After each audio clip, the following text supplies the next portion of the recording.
What happens if our original purchase agreement runs out and we need to do an extension, or we have long days on market, or maybe just the original deal didn't go the way that we had hoped? How do we have those types of conversations with the seller in your experience? Before I'd give you an answer, I would just give you a question, and is how you're handling that now with your assignments. I'm sure there's conversations that come up with a non-novation deal where you need an extension for title or for due diligence or your buyer. It's the same conversation. Like literally what we're talking about is we made a commitment and we're either struggling to or are not able to live up to that commitment. Again, I would just say, however you're handling it on your other transactions now, this won't be much different. If you just haven't been able to perform, you need to go to them and just have a vulnerable conversation. Say, Jeff, I feel like a jerk. It appears that I've let you down. We talked about a settlement date of April 15th. As I look back, I think I did two things. One, I worked really hard to get that done for you. And two, I probably underestimated just how long this would take to get it done. So you and I have to make a decision.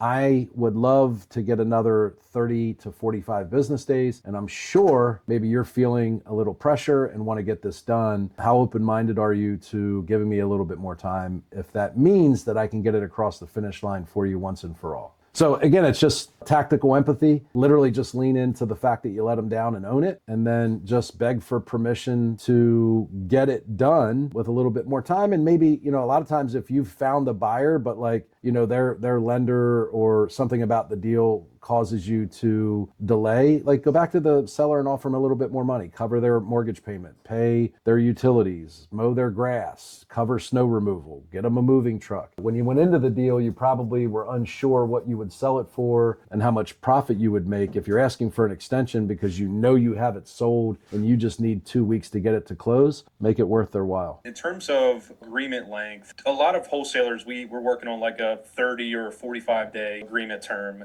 I've found, obviously, in my experience working with you and many other investors, that default term doesn't work, right? As we know, days on market is much longer. Do you have any suggestions to make sure that we're just proactive about setting that expectation with the seller up front that, hey, Mr. Seller, this is going to take a little bit longer? Yeah, a couple things. One of the biggest tactical errors I see investors make when they get this shiny new toy called novations is they rush to make a novation offer. They go, oh, Jeff wants too much. His house is move-in ready. He bought it 3 years ago. It'll pass FHA. It's freaking turnkey. I'm going to go right to a novation. And the challenge is that we have to, in my experience, start every conversation with a cash offer anchor. And one of the key reasons we need to do that, I think specifically to address Kyle's question regarding timeline, is most people, when we make a cash offer, and let's say it's $20,000 to $100,000 lower than their bottom line, and we focus on the fact that, well, Kyle, I know you'd like to get $400,000 and I'm at $180,000. May I just point out to you that earlier you said you kind of wanted to get this done sooner than later. And my 180, while it may be well below the price that you're asking, is going to close in like 7 days or 17, man. You just tell me which one and I'll get it done lickety split. And he's going to say, I promise you, most of them are going to say, well, dude, I got to be honest with you. I'm in no hurry. Now, what you have to be willing to do is to make the potentially uncomfortable price anchor to get them to tell you, I'm not in a hurry. Now, two things happen then. One, you've literally just told me that 45 to 90 days is going to be okay. And number two is we're creating the opportunity to say, well, because you told me that you're in no hurry and I care so much about your well-being and we prioritize customer service, I'm going to propose that we take a look at this other offer because I think it's the perfect fit for you.